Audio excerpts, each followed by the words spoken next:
ba dito tayo swimming oh? Ayun yung corner na yun. Oo, yun oh. Oo. Ang tanong, paano sila tumaan dun? Ang dami nila dun na, kasabay natin na. Bigat para nagbangka. Walang bangka, kaya na may bangkain. Di ba parang may naghahatid sa kanila? Iba yun. Mga nagturo yun, yung mahal na araw. Oo nga ano. Mahal na araw yun na.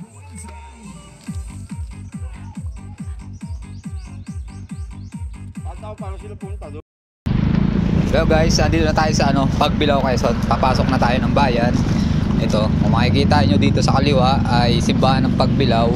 So yung kabila ay City Hall, katabi niya ay basketball court.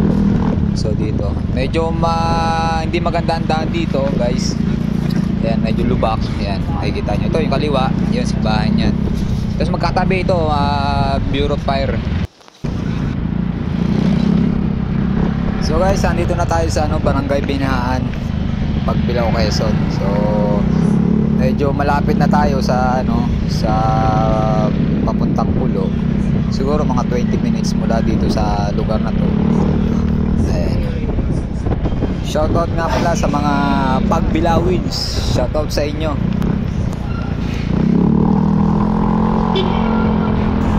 Nasa unahan natin Lord si Paring Ogie gamit yung kanyang Vespa S125. So hindi tayo makatikit, masyadong mabilis ang kanyang motor. Tayo naman ay tamang chill ride lang. O mabagal lang talaga magmaneho.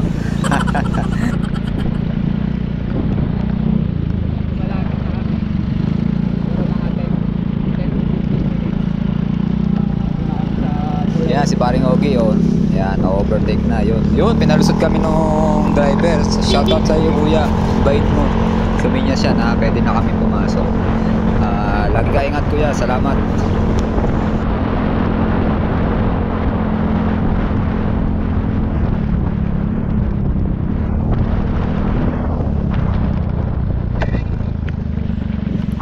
Ito guys, kung makikita nyo doon sa hindi pa nakakapunta dito, meron ditong malaking salamin, yung parang side mirror dito sa kanan. Yan. So purpose yan para kita mo yung kasalubong mo, kasi masyadong siko kasi yung yung kalsada. So hindi mo kasi makikita basta-basta kung wala yung salamin na yun. Yun yung purpose niya. Dito na kami mga load sa Kipot Bridge. Isa din to sa tourist spot dito sa Pagbilao, Quezon. So marami din dito na pumupunta, lalo na pag weekends. Ayan, si Paring Ogie, una na. Ayan. So hindi pa namin alam yung yung pupunta namin kasi nawala kami ng signal eh. So magtatanong-tanong na lang kami dito kung saan talagang Hindi namin malaman kung yung bridge, yung resort na yun eh. So bahala na, tatanong na lang kami. Madali naman kasi wala na ibang dadaanan dito, wala na ibang So ganun na lang gagawin namin ni Paring Ogie, tatanong-tanong na lang kami dito mamaya. Tuloy lang po. May tulay ah.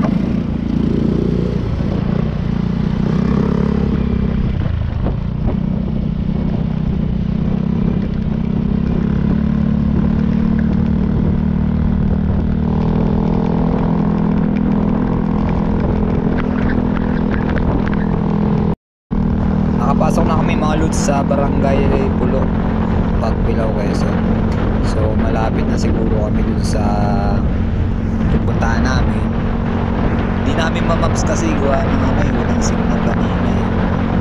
So ito, dito na kami magtatanong.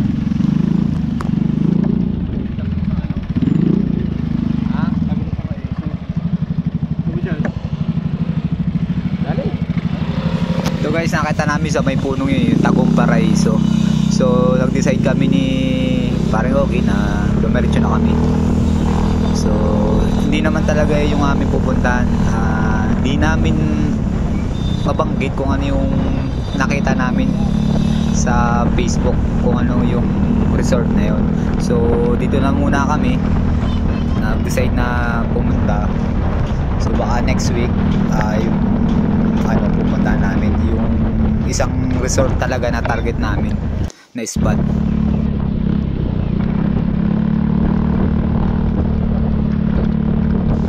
malapit-lapit na kami mga lods sa pupuntahan namin. So ito medyo ano naman yung daan niya, sementado. Hindi pa naman totally full ano cement yung kalsada. May mga rough road pa din naman. Pero at least maganda na din. So mabuti hindi umulan kasi sigurado man dumi ng motor na gamit namin. Ayan, si paring Ogie.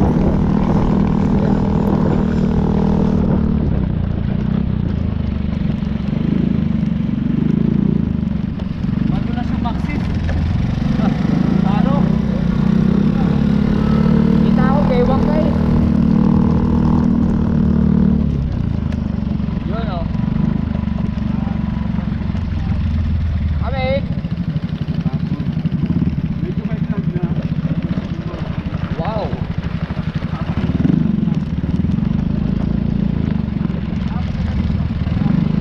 This way, Tabong Paraiso.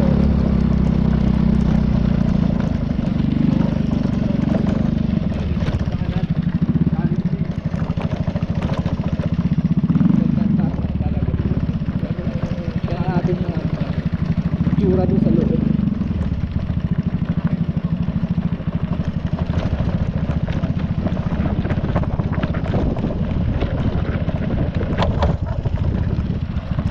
Ay, ayun.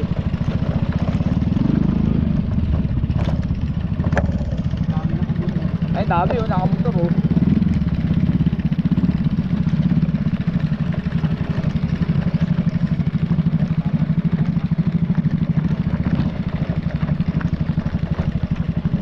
Ang dami pre, no?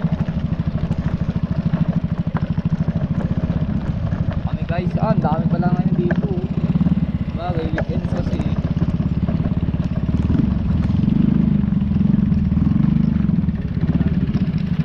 Malayo. Tayo.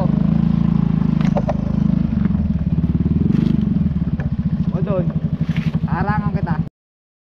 Ito mga lods, nandito kami ngayon sa Tagum Paraiso. So ito yung mga parking nila. So hindi pa masyadong maayos. Bago lang kasi siya eh. Yan si paring Ogie naayos yung kanyang Vespa. So marami-rami ngayong araw. Ito yung mga riders oh. Yan mga naka NMAX yan. So mula dun sa itaas, dun sa pinanggalingan namin yun. So rough road pa yan. Hindi pa masyado develop yung kalsada. Kaya ganyan. Pero okay naman, hindi naman siya ganun kainit dito.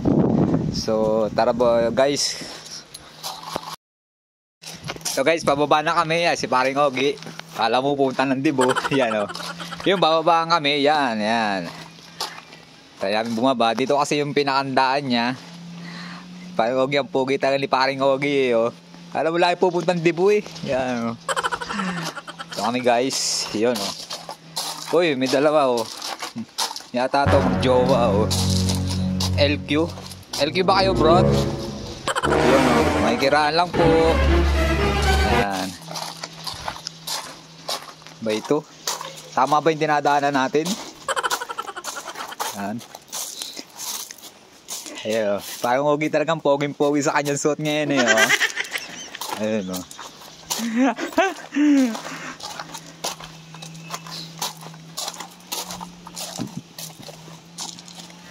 Uy, may ano siya oh. Amazing! Anong tawag dito?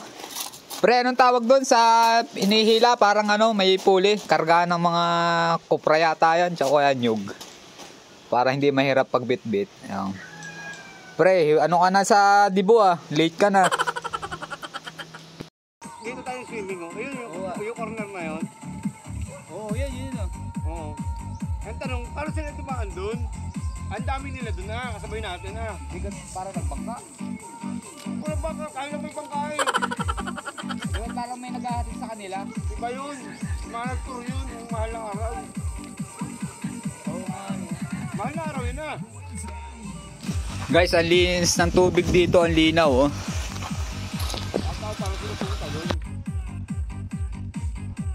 Paano sila pumunta doon? Ganda ng view dito, linaw pati ng tubig. Sarap maligo. Guys, puntahan nyo to sa Pagbilao, Quezon, sa Tagum Paraiso. Napakalinis ng tubig, ang linaw. Wala kang makikita mga damo-damo, mga plastic na pinagkainan.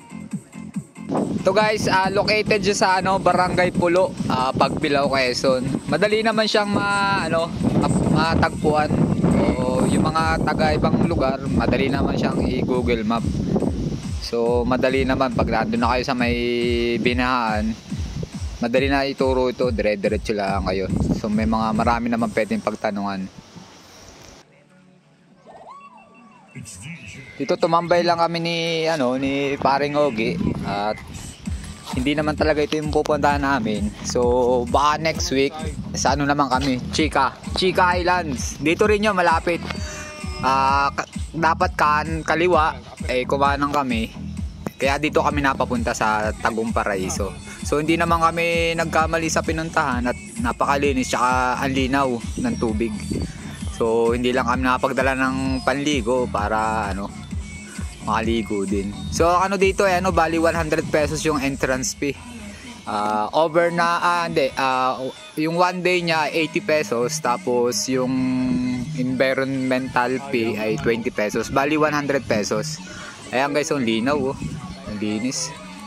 So may mga din sila, mga cottage saka mga room. Pwede nyo gamitin pag mag-overnight. Pwede rin kayo maglagay ng tent